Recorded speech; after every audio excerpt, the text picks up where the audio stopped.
Okay, got another video for you guys on how to remove an ABS module from an, let's see, a 99 through 2003 Audi TT. I think they're all the same.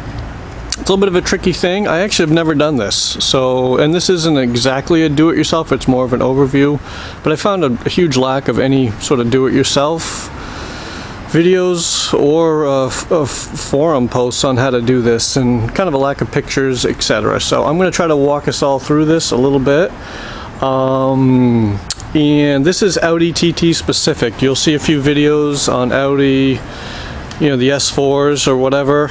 You can't go through the fender and get up inside to get the ABS module out. You have to go right through the top.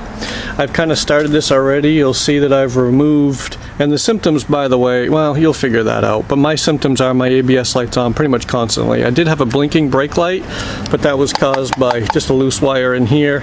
Anyway, I think this is the solution. Gonna send this out. My approach is to take the ABS module out, send it out to Module Masters or Reman or something like that, and get it sent back in, put it in, and then I'm actually going to have a free tow because I have AAA, and go and have it towed out to the dealership so they can bleed the brake lines professionally, because I don't have the computer, the scan tool, that gum. So anyway, back to what I've done. I removed, you have to remove your air filter box stuff up here.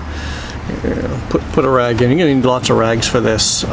Remove the appropriate hoses, a few wire harness, but you'll see, at least hopefully the visual representation of this is helping some people.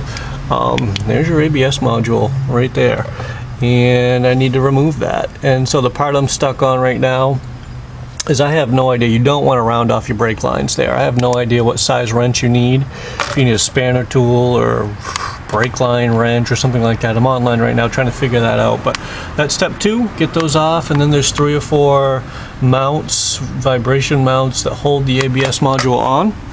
That'll come off, and I'll show you what it looks like when I get it out, hopefully. Alright, just got an update from where we were before.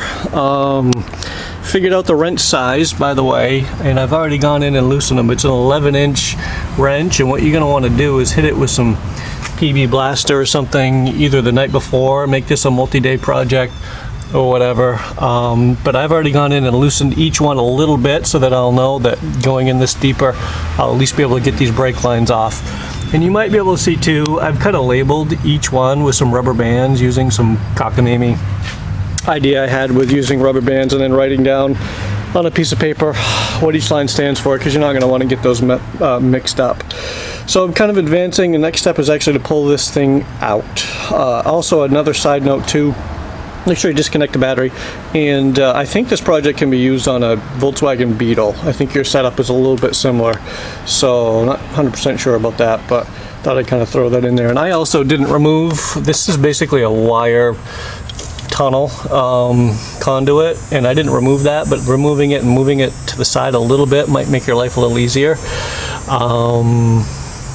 And this little bladder air box kind of cold air situation, that's going to come out of the box hard, but that's kind of a part of a whole nother thing. But you're going to want to remove your fuse box, pull that cover up off the top, and the fuse box will pull out with some reefing and tugging. So just a little side tip, a few side tips I forgot to tell you guys when I was in here before. So now my mission, and this is a little different from your S3s or whatever, but I believe there's only one bolt. I think it might be a 13mm bolt right there that is attached to a bracket. I think that's the only one that holds the whole ABS module pump on. I'm going to find out here in a second, because I'm going to loosen the brake, that and the brake lines, and start to kind of get this thing out of the air once I get the brake lines off, because I don't want a lot of brake fluid over on my wire harness.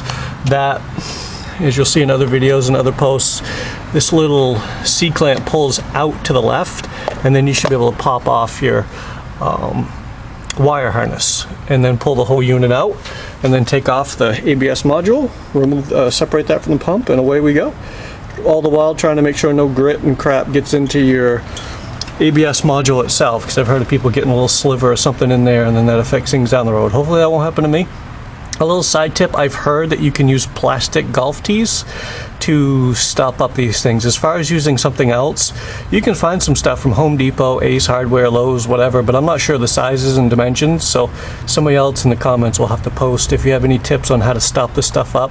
I'm just going to use Ziploc bags and zip ties and more rubber bands, and just try not to make a mess and use lots of rags. So here we go. Alright, I love it when a plan comes together. Success came out. First of all, I was mistaken. There are 3 10mm bolts that bolt into the top of the ABS module near the pump, and not that. Don't take that nut off. It doesn't actually do anything. Sorry about the. So I put the nut back on, the 13mm, and you got to take these 3 after you take the brake lines off, after you take off the wire harness, which I've got all bagged up now. Don't know why, but after you take those off, take those 3 bolts off, and the ABS module will drop down, and after about 5 minutes of swearing, you can get it, you can pull it out, and it will come out sort of this way. And here it is. And so the plan from here for me is to pop off the ABS module and leave the pump alone. These rebuilding places don't need it, they don't want it, and it adds a contaminant with the brake fluid, which probably you can't get all the way out. Right now I'm kind of draining it, so just be careful. There it is. Your numbers are going to vary, but there are mine, right there. I'm going to send it out, have it rebuilt, so they don't have to mess around with recoating it or something like that. I'm talking kind of over my head here, I don't really know, but that'll get rebuilt, and the installation is basically the reverse of the removal. And any further follow, I'll let you know how it goes in 2-3 days, 4 days after, I don't know, when I get this back, but I'm hoping that it will solve my problem, and I'll keep you posted down in the forum in the comment section of this video. Thanks for watching, guys.